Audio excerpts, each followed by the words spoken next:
आता आपण पाहणार आहोत विद्युत अपघटन म्हणजे काय याबद्दलची आपण माहिती घेणार आहोत. पुन्हा आपण बघा काय करणार आहोत, प्रयोगाच्या माध्यमातून समजून घेणार की विद्युत अपघटन म्हणजे काय असतं.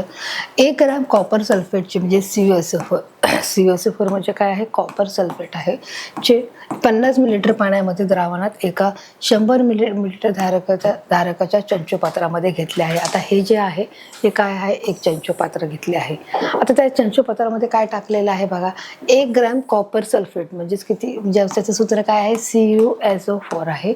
CuSO4 हे 50 मिलीलिटर पाण्यात द्रावणात घेतले आहे. किती घेतले आहे, 50 मिलीलिटर. तर CuSO4चे हे द्रावण इथे तुम्हाला दिसत आहे. व 100 मिलीमीटर धारकाच्या चंचुपात्रात घेतले आहे की 100 मिलीमीटर धारकता याची आहे आणि या चंचुपात्रामध्ये किती पाणी घेतलं आहे, 50 मिलीमीटर, म्हणजे किती घेतलं आहे, अर्ध घेतलेलं आहे. किती आहे, अर्ध. आणि कसलं द्रावण आहे, हे द्रावण आहे 1 ग्राम कॉपर सल्फेटचे मिलीमीटर पाणी. अशा प्रकारे CuSO4चे हे काय झालेले आहे, हे द्रावण तयार झालेलं आपण इथे पाहू शकतो.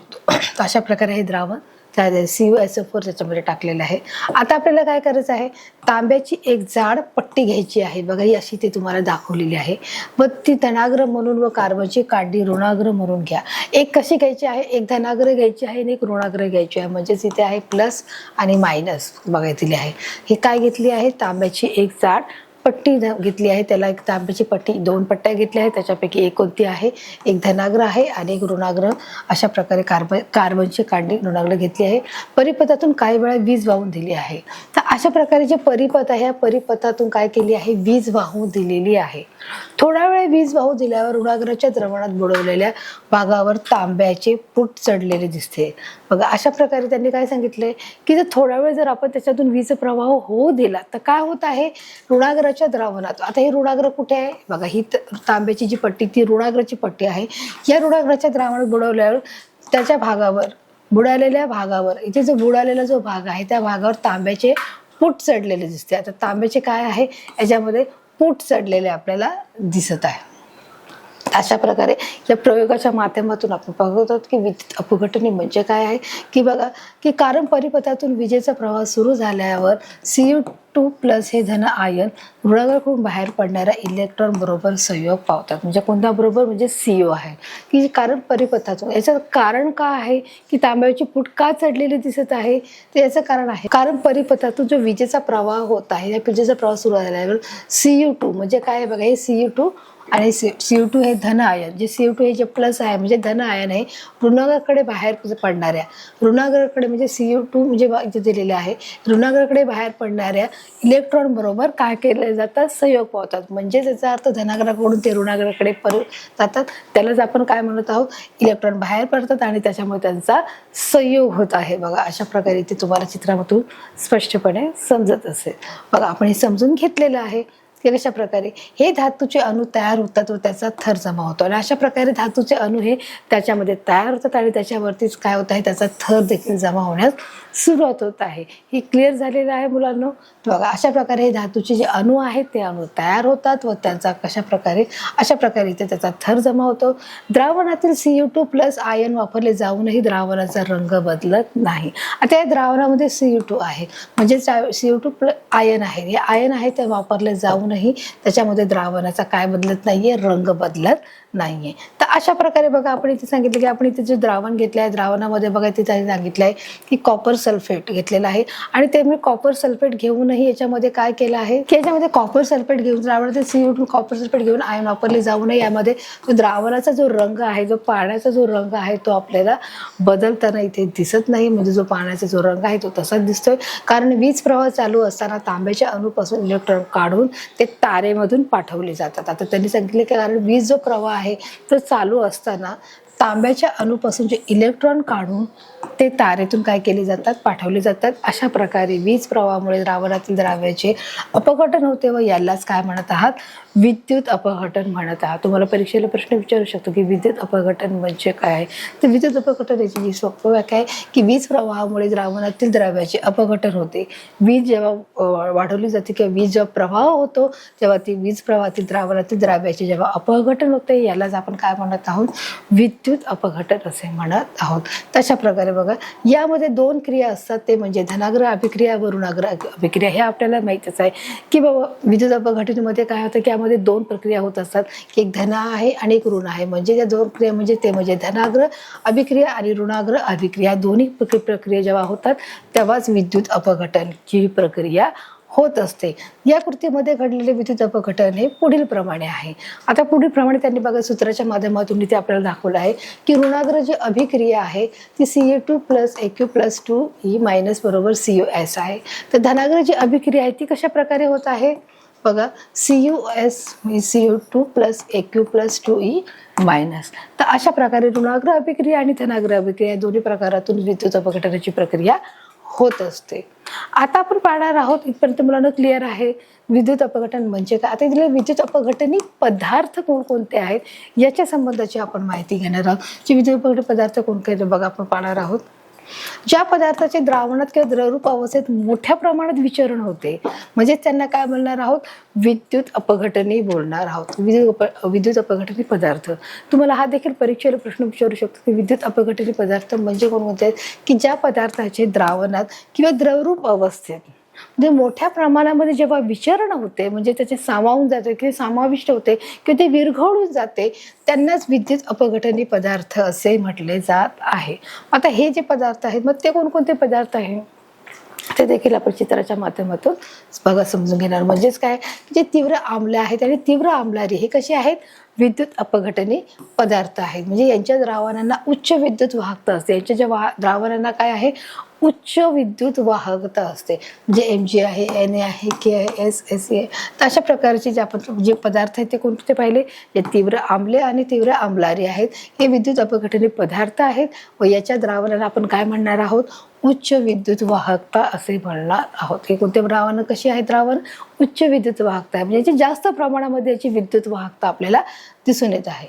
विद्युत अपघटन करण्यासाठी पात्रामध्ये विद्युत अपघटनी पदार्थ घेऊन त्यात विद्युत अग्नी बुडवल्यावर जी रचना तयार होते.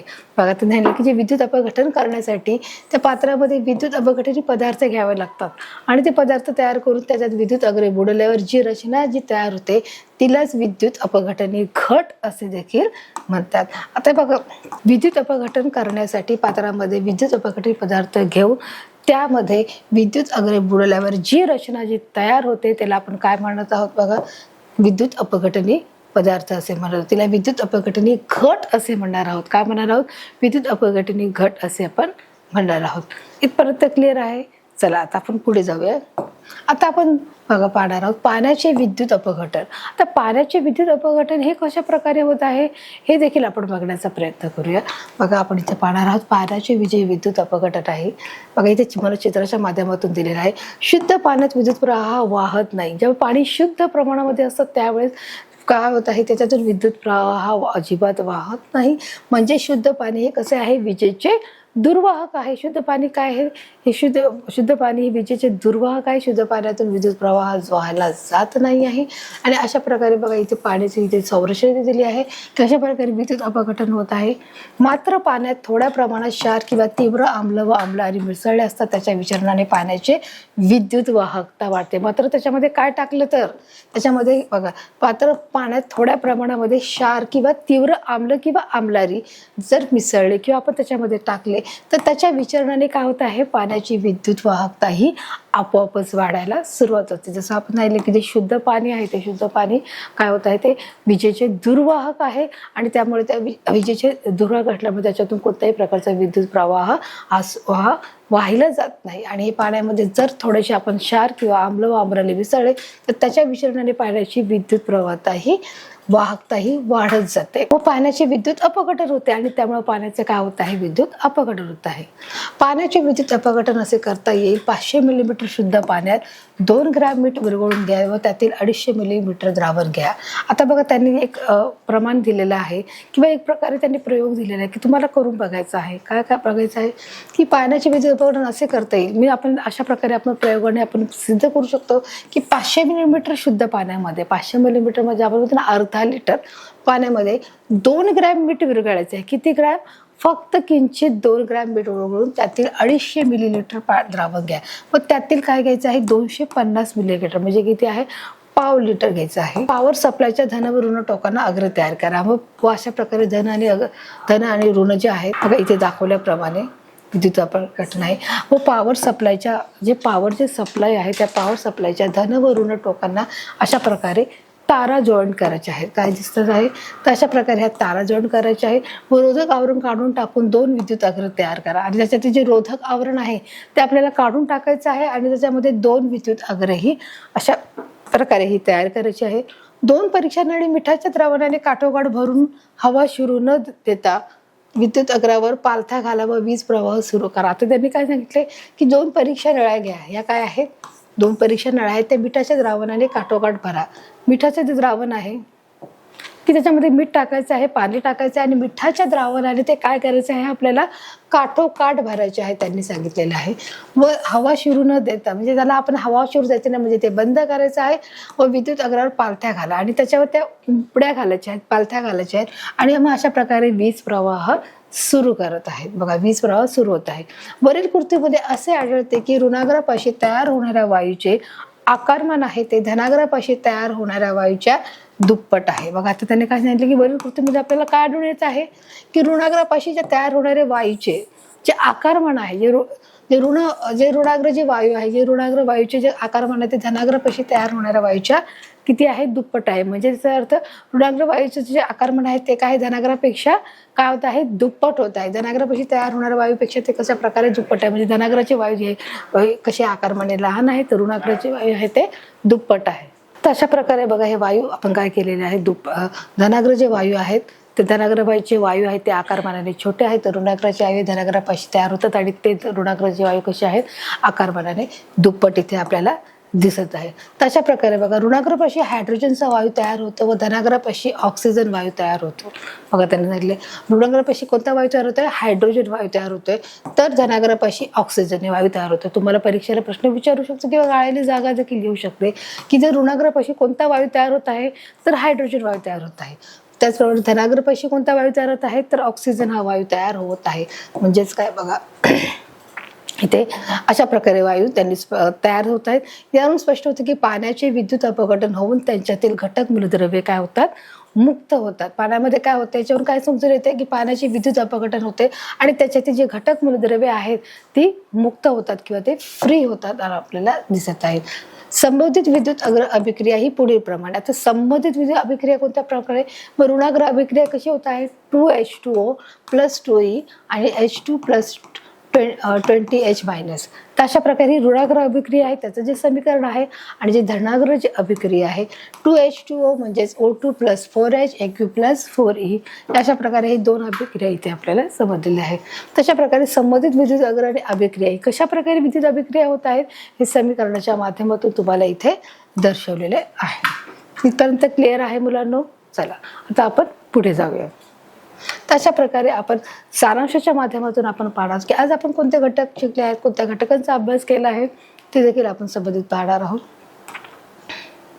मग इथे दिलेलं आहे आयनिक संयुगाचे रेणूचे 2 घटक असतात ते म्हणजे कॅटायन आयन म्हणजे प्लस आयन व अनायन म्हणजे मायनस आहे. हे आपण घटक शिकलेले आहोत की आयनिक संयुगाच्या रेणूचे किती असतात 2 घटक असतात. एक आहे कॅटायन आयन आणि एक आहे अनायन आयन आहे. बरोबर हे आपला पहिला घटक झालेला आहे.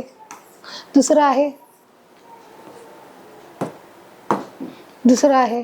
आम्ल म्हणजे असा पदार्थ की जो पाण्यात विरघळ असताना त्याच्या द्रावणात H+ हे एकमेव कॅटायन तयार होत आहे. बघा काय होत आहे की आम्ल म्हणजे असा जो पदार्थ आहे की ज्या पाण्यामध्ये विरघळ असं काय होतं त्याच्या द्रावणामध्ये H+ हा एकमेव म्हणजेच कॅटायन तयार होते. हे देखील आपण सांगितलेलं आहे. आम्लारी असा पदार्थ आहे की जो पाण्यात विरघळ असतात त्याच्या द्रावणामध्ये OH- हे एकमेव अनायन तयार होत आहे.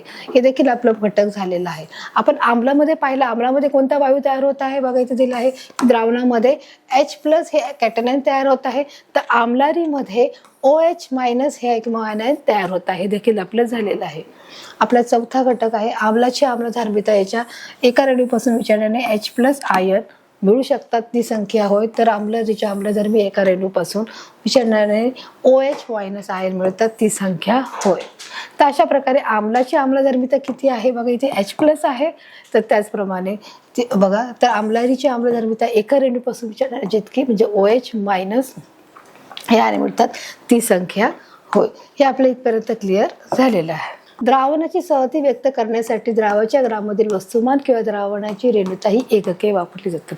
ही कोणती एकके वापरली जातात? तर द्रावणाची सहती जर व्यक्त करायची असेल, द्रावणाची जी सहती व्यक्त करण्यासाठी द्राव्याच्या ग्रॅममधील वस्तुमान किंवा द्रावणाची रेणुता ही एकके वापरली जातात. कोणती आहे बघा, ग्रॅममधील वस्तुमान आणि इथे द्रावणाची रेणुता अशा प्रकारे इथे आपल्याला एककही वापरली जातात. द्रावाची सहती व्यक्त करायची असेल तर द्राव्याचे ग्राममधील आणि वस्तुमान किंवा द्रावणाची रेणुता ही दोन प्रकारची आपली काय आहेत, एकक आहेत, वस्तुमान आणि रेणुता.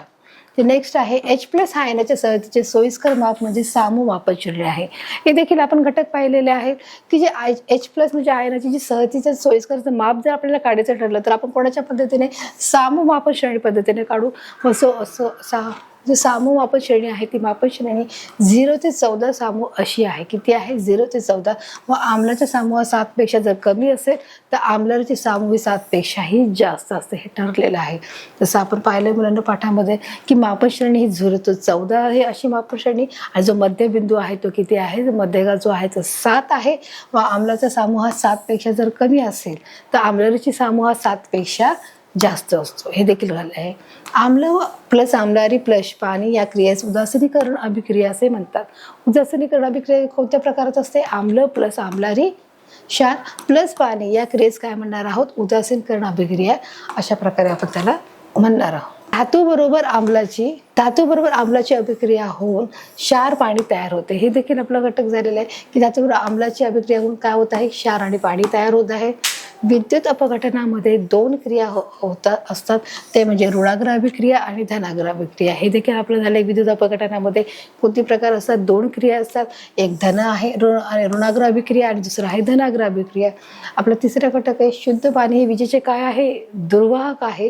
मात्र पाण्यात थोड्या प्रमाणात क्षार किंवा तीव्र आम्ल किंवा आम्लारी जर मिसळले असतात पाण्याचे, विद्युत वाहकता ही वाढण्याचं काम करते, म्हणजे विद्युत प्रवाह सुरू होण्याचं देखील ते काम करत आहे. तर अशा प्रकारे आपण आलेले जे हर एक जे घटक आहेत ते आपण इथे क्लिअर केलेले आहेत. या पाठाच्या माध्यमातून त्यातले सर्व घटक आपण चित्रीकरणाच्या माध्यमातून स्पष्ट केले आहेत. आता आपण मुलांना पाठावरती या पाठाच्या माध्यमातून असणारे सराव, खेळ, परीक्षा, प्रश्नोत्तरे जे 4 टास्क आहेत हे 4 टास्क आपण परिपूर्ण करणार आहोत. तर आता आपण या पाठाच्या दरम्यान प्रश्नोत्तर यांचा देखील अभ्यास घेणार आहोत.